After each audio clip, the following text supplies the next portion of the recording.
Good morning. I'm grateful to you, Dr. Sahai and Dr. Medha, for inviting me to this conference, this institution, this city, home simultaneously of ancient wisdom and modern management knowledge. And I'm grateful to you all here in the audience, those of you in person and those remotely on Zoom, for choosing to give me 30 minutes of your precious time. I don't really know much about consumer behavior in the digital era. And yet, I come to speak as a tribute, as my tribute for your invitation.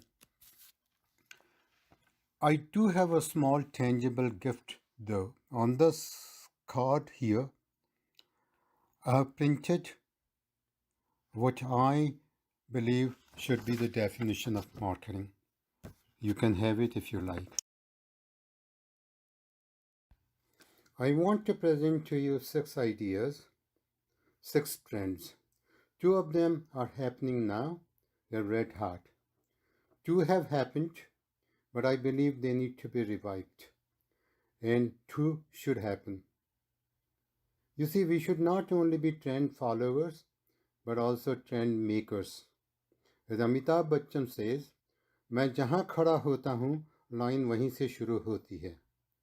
We have to be that point to start a trend. Let me begin with the first 2. IoT, Internet of Things, and virtual worlds. IoT, here we can think of 2 entities, smart products and wearable technology. So in smart products, we can think of like the connected home, like self-driving car, or an earbud that will adjust or reshape itself to sync with the ear canal structure. You see, we all have individual ear canal structure and it will sync itself with that structure so as to give us maximum listening pleasure. Thinking about wearable technology, we have the socks that will send us signals to correct our walking posture,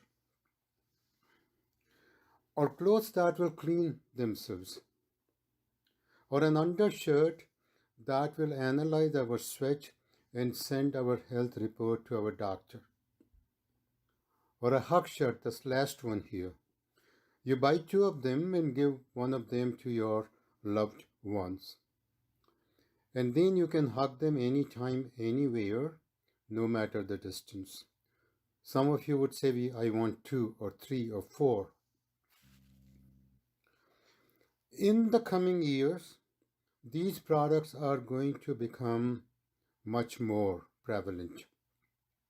The consumer is going to be confronted with these and will have to decide whether to adopt these or not. Who will adopt them? What will be the motivation? I want to say to you that TAM, technology adoption model, the traditional technology adoption model is not going to be adequate in these contexts.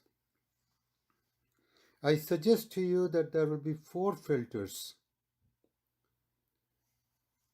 utility, trustability, learning curve, and delight quotient.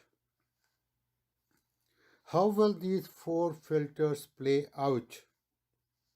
The TAM model needs to be enriched with these 4 factors, and then needs to be fleshed out with more thick data. Moving to virtual worlds. Here we can think of AR, VR, and metaverse. So AR, augmented reality. So the stores are already using it, the retailers.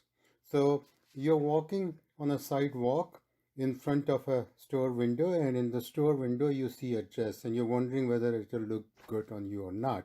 So there is a smart mirror in the window, and that will take a picture of your body and face and put the dress on your body. And if you like it, you can buy it right there using a smartphone and collect it from the storefront 5 minutes later without entering the store.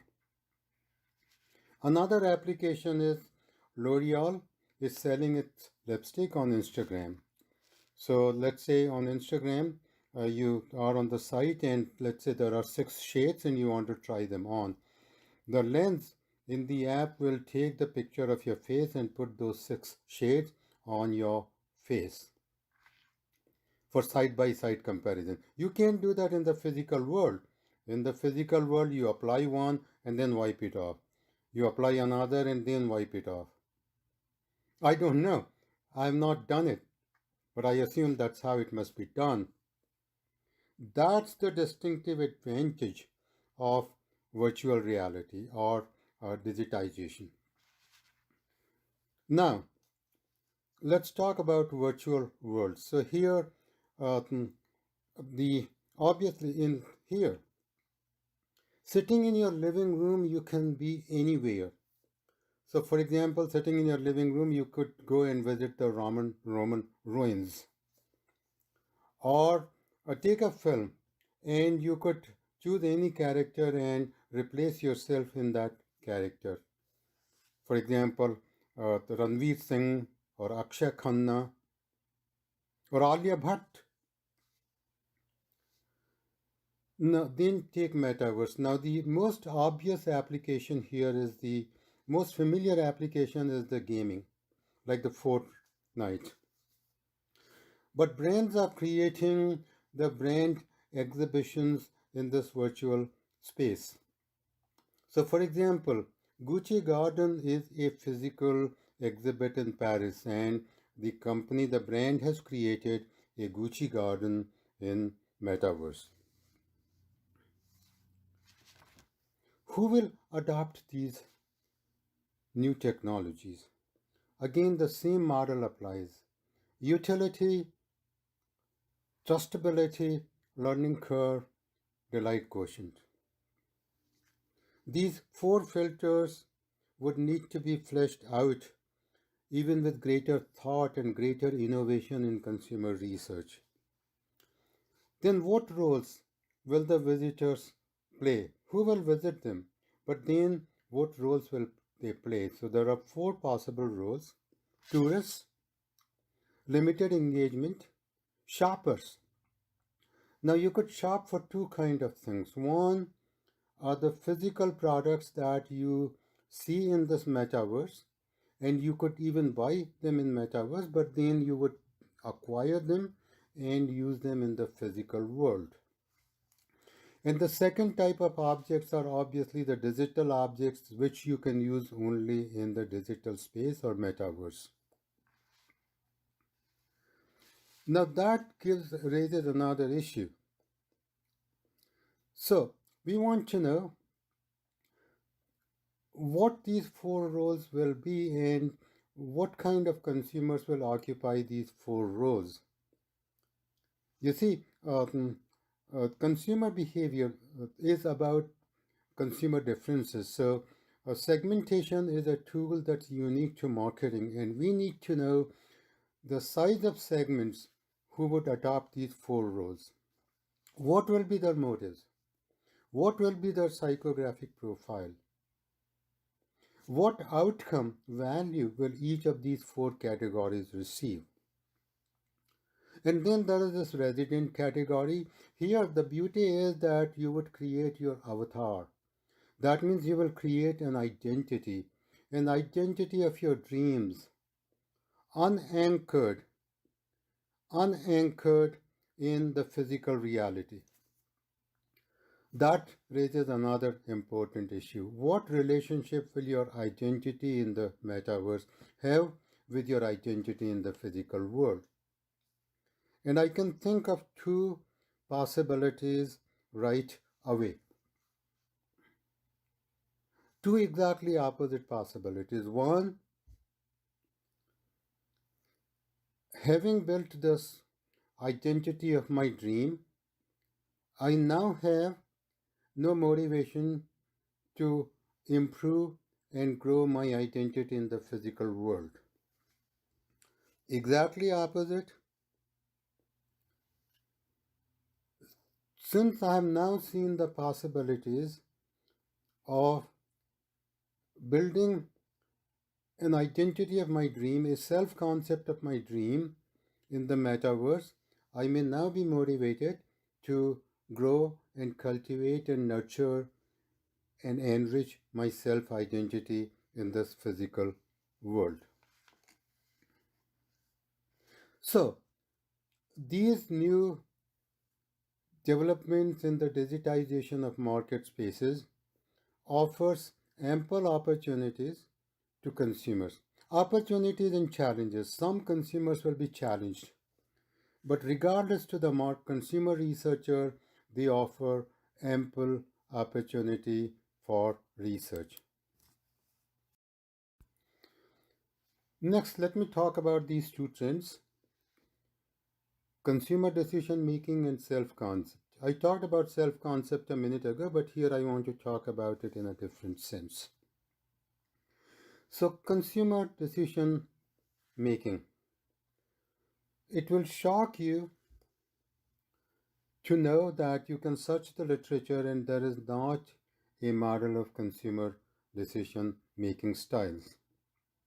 Consumer decision making process, yes. Shopping motives, yes. Shopping styles, yes. But consumer decision making styles, no. So I found this one paper that talks about 4 consumer decision making styles. I'll explain what these abbreviations are. OPEX, optimizing extenders. They research and research, think and think, analyze and analyze, agonize, and still don't reach a decision. And then at the opposite end are snaps. They make the decision quickly, like in a snap. And then the other two kinds, balanced diligence. They spend the right amount of time and right amount of effort and make decisions efficiently. And then the last category, cuffed, CUFD. Confused, uncertain foot draggers. I suggest to you that this is a parsimonious model and also comprehensive, but it needs to be verified by tens of studies. And we need to build a nomological network around it. Antecedents and consequences. So in antecedents, I can think of 2 types: individual difference variables and task property, like it's a high involvement or a low involvement decision situation. On the consequences side, again, I can think of 2 broad categories of consequences. One, satisfaction with the choice. Choosers' satisfaction with the choice he or she made. And second, some measure of objective optimality of the choice. You see, consumer decision making is a significant part of our life. We make hundreds of decisions in life and spend so much time. It's very, very important part of consumers' life, and as consumer researchers, we have not done research on it as to how many styles are there. So that's a very useful area of research. All right, moving to the next trend or idea, self-concept. Now, self-concept is very important to consumers.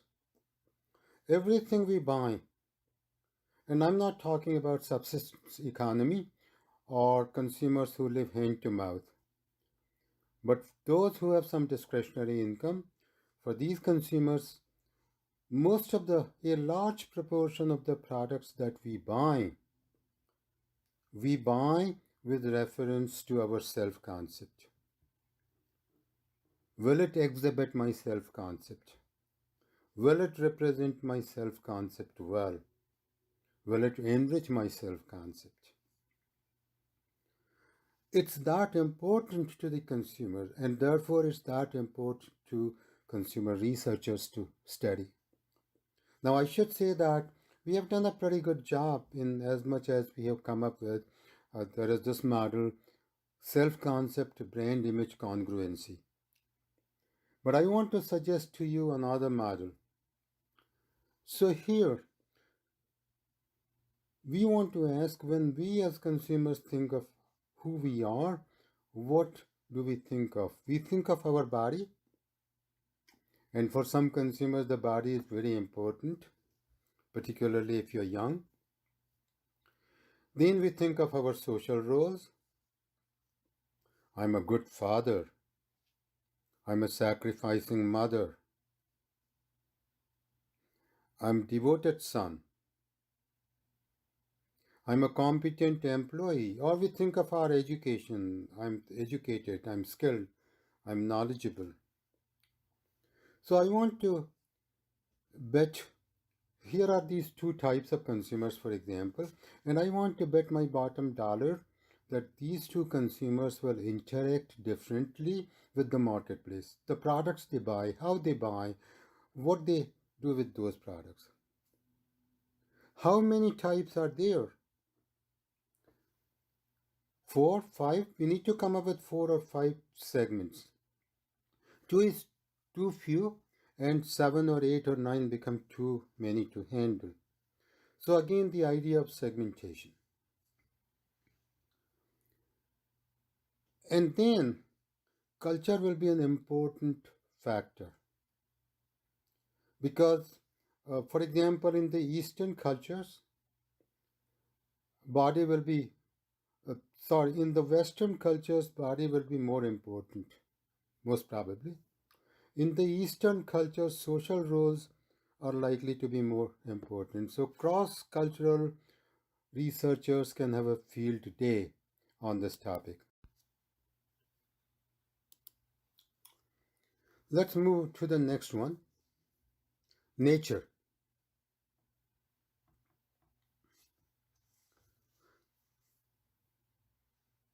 Nature. And here I'm talking about climate and the effect our consumption has on climate. And you're all aware, you're all concerned about it, so I'm preaching to the choir. For me personally, the issue was brought home with greater salience when I saw William Shatner on a TV interview. William Shatner, is the captain of Starship Enterprise on the popular TV series Star Trek. And recently he went to outer space on Jeff Bezos' spaceship, and he saw the planet Earth from outer space. And then he came and gave an interview, and he was saying when he saw this planet from outer space, he cried. And he was crying on TV interview. I've never seen an adult cry so badly on national TV. How bad is the shape of our planet? It's dying.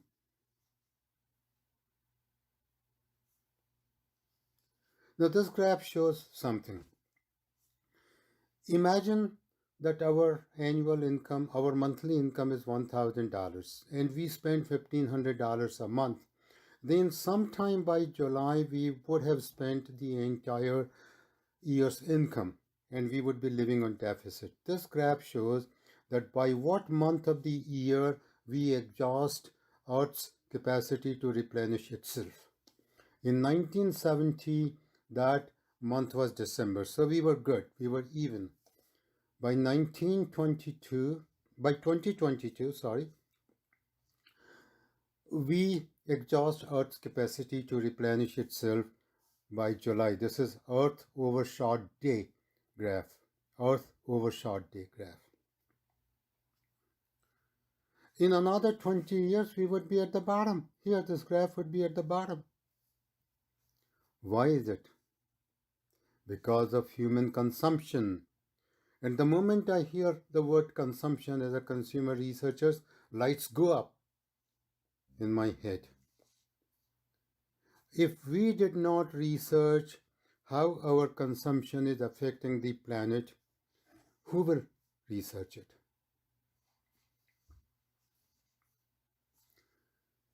The next chart shows my slide advancer.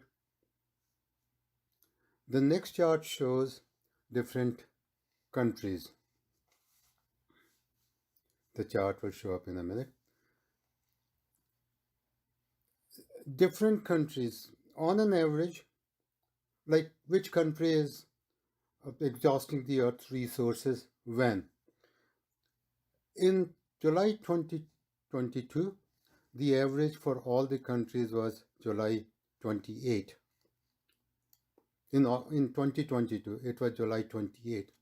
That means we are living on 1.75 Earths. We have one Earth, but we are living as if we had 1.75 Earths. For USA, it's 5 Earths.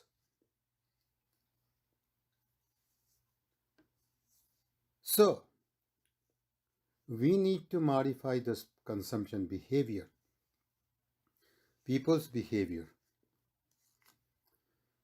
As consumer researchers, we need to do research as to how do we modify people's behavior. So there are basically 4 behavior modification strategies: educate, incentivize, nudge, mandate. Educate, incentivize, nudge, mandate. How do you design these strategies? How do you execute them? For which segments of the consumers will these be effective? You see, segmentation again. It's a uniquely marketing tool. Not all consumers are equal.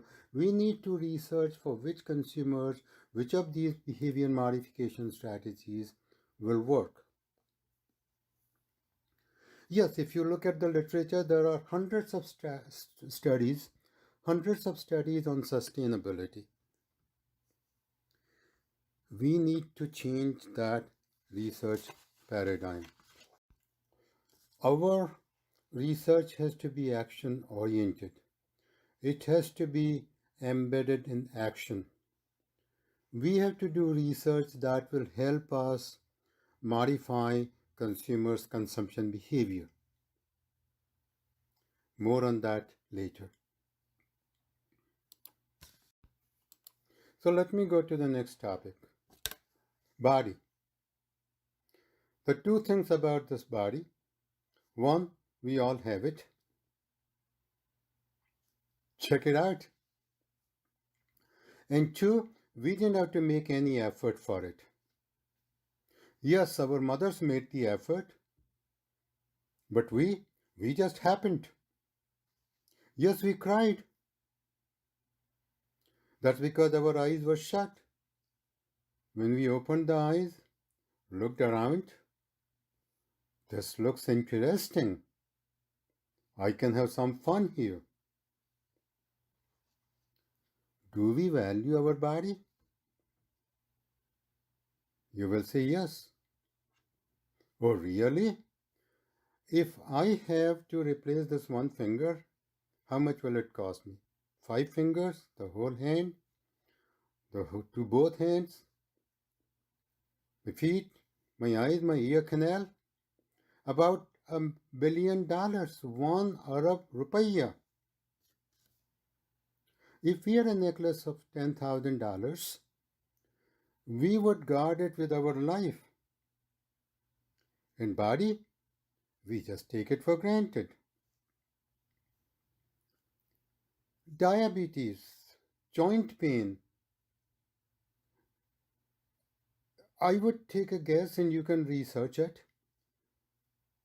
About 30% of the people have diabetes and joint pain.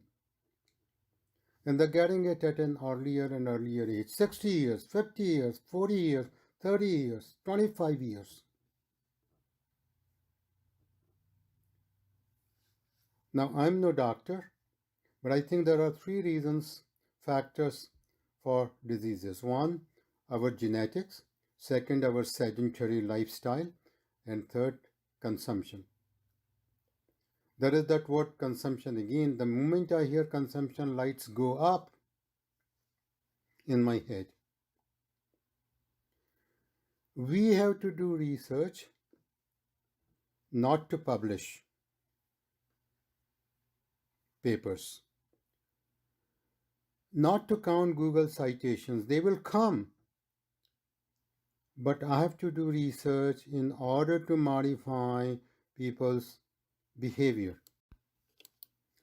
Believe me, journals will flock to consider your paper on any of these 6 topics, and you will get citations.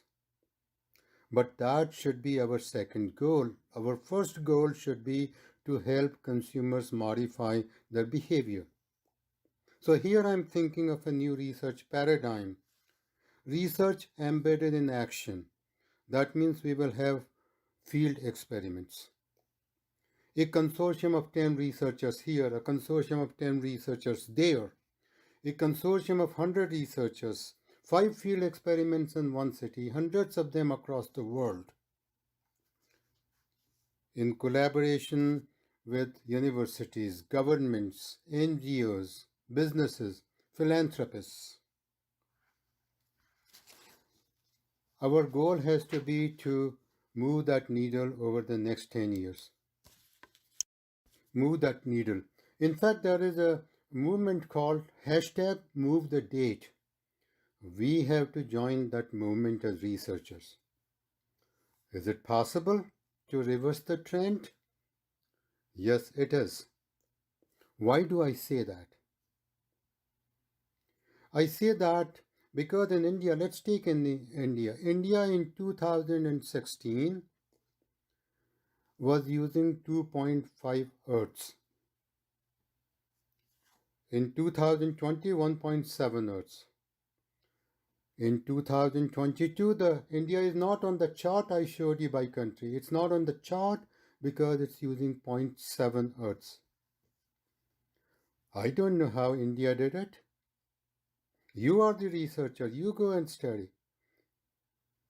But it can be done. It's a miracle. Let's spread it across the world. Your goal has to be that within the next 10 years, we have to move that line every year.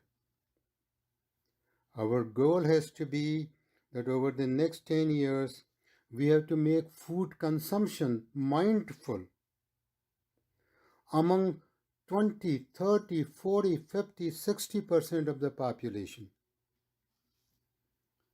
Our goal has to be consumer well-being. You see, our first client is as consumer researchers is the consumer, not the marketer. You might ask yourself a broader question. What is the purpose of life? In this holy land of Buddha, today is the right place. Today is the right time. Today is the right moment to ask that question, what is the purpose of life? And then, as consumer researcher, what is my purpose? I suggest to you that that purpose is consumer well-being, to enhance consumer well-being. Am I doing it? Nope. Why am I not doing it? You might ask, Dr. Mittal, why are you not doing it? Or Dr. Mittal, as you will say in this country, why are you not doing it? There is a Hindi poet, Deen Dayal Mishra Danish, and he says, इल्म जब होगा किधर जाना है, हाय तब तक तो गुजर जाना है. By the time the wisdom dawns on me, which way to go, alas, it will be time to go the final go.